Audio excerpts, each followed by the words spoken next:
SABC News reporter Thulani Msimang is following the story for us. A very good morning to you, Thulani. What's happening where you are?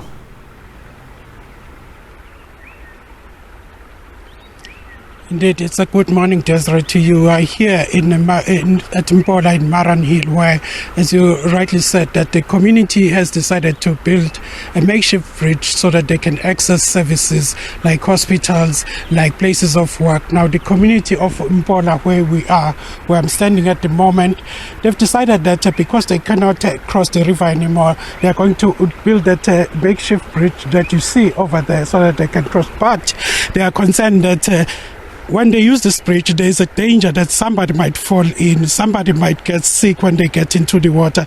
There are people who want to access the hospital who are sick, that the condition might get worse. The parents were with us this morning. They are saying that they are always here in the morning since the bridge was washed away by floods. They are always here in the morning to help their children to cross the river so that they can get to school, so that the elderly can get to hospital, so that others can also go to places of work at a hospital in St. Mary's here near Empola. The community crosses from where they live at Empola section.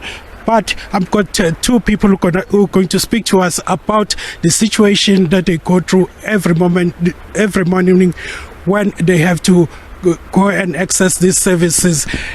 Can you just tell us, thank you very much for joining us, Sisi. Can you just tell me, you are saying that you've got a child who has to cross this river here, this makeshift river. Can you just tell me the dangers posed by crossing this river every morning when you help your child? Yes, firstly, we were walking inside the water, carrying them on the back. So since on the 27th we built this bridge, still we can't relax and let them go alone because we have to make sure that they are passing through, because even this bridge is not properly, it's just to pass, not to walk inside the water. So maybe the child can fall. You have to assist her or him until he crossed the river. Yes. And you have to carry your child so that he can get through to school. I'm going to speak to a gentleman here who assisted was involved in building this makeshift bridge, which is dangerous.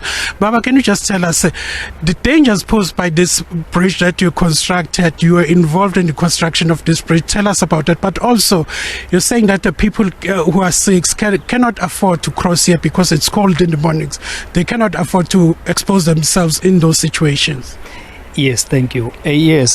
Now it's winter, so we cannot let people cross the river, walking through the river. So that is why we made this temporary bridge, and it's very dangerous because it's made of timber and pieces of woods.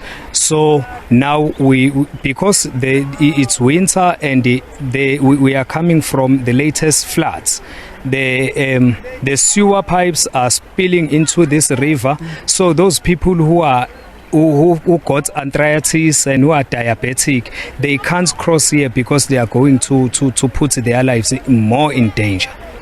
Yes. Okay, thank you very much. That is the situation here in Empola. They are explaining the difficulties that they have to go through, but perhaps it's a situation that is replicated throughout the province, where many of the bridges were washed away by floodwaters about 3 weeks ago.